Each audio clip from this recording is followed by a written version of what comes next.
You're Paul Morris. That is me. There's another Paul Morris in town. There's at least one. There's at least, there's actually more than one. I mean, if you do worldwide, there's like an Australian race car driver. Oh, cool. Which is cool. That is cool. There's a gay pornographer. Oh, which is not cool. Fabulous. I mean, horrible. Not cool. As long as they don't get your cell phone and get confused. Locally, what's happened recently, somebody named Paul Morris wrote a letter to the editor at the Flyer. I saw that. A couple of letters, actually. Yeah. And one of them was, I dropped a bunch of money at a strip club or something like that. Oh my God. I don't need that. Tell me how it's been for you as the president of the Memphis Center City Commission. Yeah, I've had a fantastic time. Cool. I'm just having so much fun at this job. I started last July, so I'm still relatively new, 8 months into it. I don't feel settled in yet, but I hope I never feel settled in because I'm just having fun. I'm finding all kinds of things that I can do to kind of affect small change, and getting the opportunity is just, it's fabulous to be able to work in a city that you love, that's the place where I was born, moved away for a while, but came back here, and I love this city, and getting the chance to work on making it better is just a great opportunity. Great. I was curious, one of my questions was if you were a native to the city. I was like, you have a lot of energy and you seem like a good Southern boy, so I figured you were. Yeah, no, I grew up here. My family's history, as far back as we can trace, is in West Tennessee. Oh, cool. And my wife grew up here as well, but my wife and I met in D.C. actually at the Hart Senate office building. It's sort of a long story, but I was living in New York City and lived there for a while, and then went to school in Nashville, but otherwise I've lived in Memphis. I just went to Nashville this last weekend and loved it. It's no Memphis, Yeah. but Memphis has diversity. I like Nashville, but I love Memphis. Yeah. And I love DC. I'd go to DC all the time. It's one of those cities I was told, it's so dangerous. Oh my God, it was amazing. It was like a tiny New York where I was staying almost. It was impressive.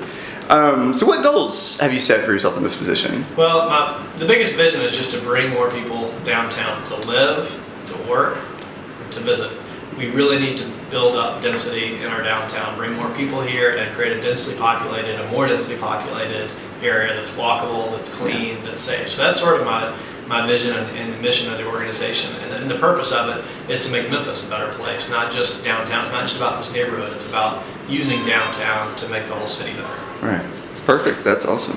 What sort of things are you doing to get the outer areas of the city more excited about downtown? I spend a lot of my time out of downtown, going to talk to civic clubs that will have me in different parts of the city. I mean, just last week I was talking to a group of, I think it was like 12 people, but I was happy to talk, and I spent 30 minutes giving the message of how important downtown is to the whole community. And then I've talked to East Memphis Rotary and other groups out east to try to really explain that our future as a region, really, but as a county and as a city, is largely tied to the success of downtown Memphis. And if we don't get downtown right, then the whole city is not going to be right. That's exactly, it echoes out. Yeah, we have a guy, everybody I work with is pretty much downtowners and midtowners. We have one that's very young, and downtown and midtown are dangerous. And I'm like, look at the statistics. Exactly. I was like, it's not as like you'd be. I was really surprised. I don't care if things are too dangerous in Midtown. I love Midtown and I love downtown.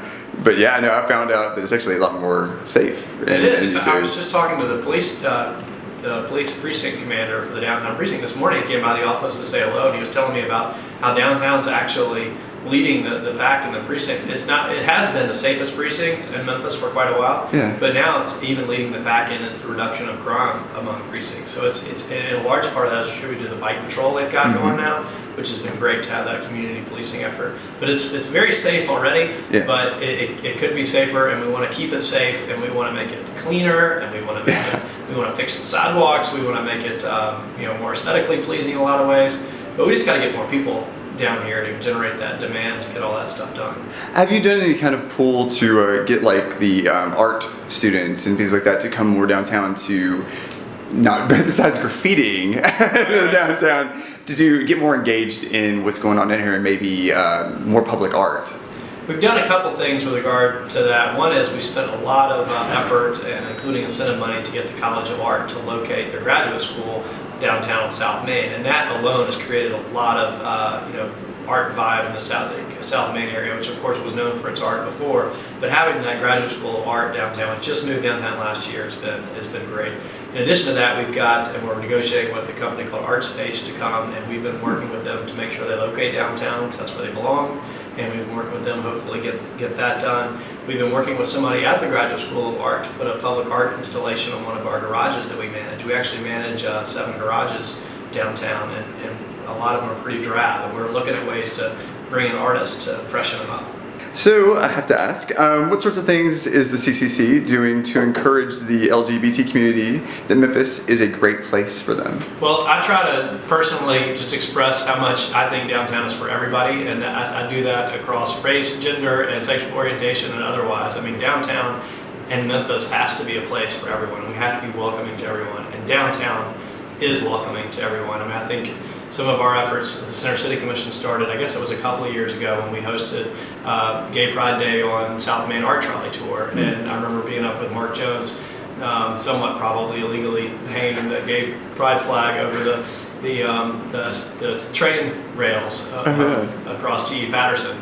But we were a little bit nervous about that issue and how that would be received by the businesses, but we got great support from the downtown businesses to put flags up and to really embrace it.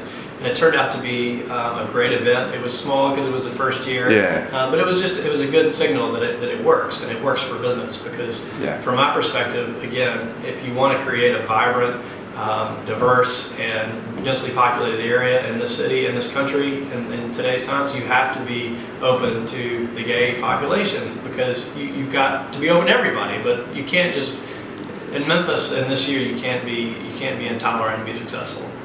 Well said. Very well said.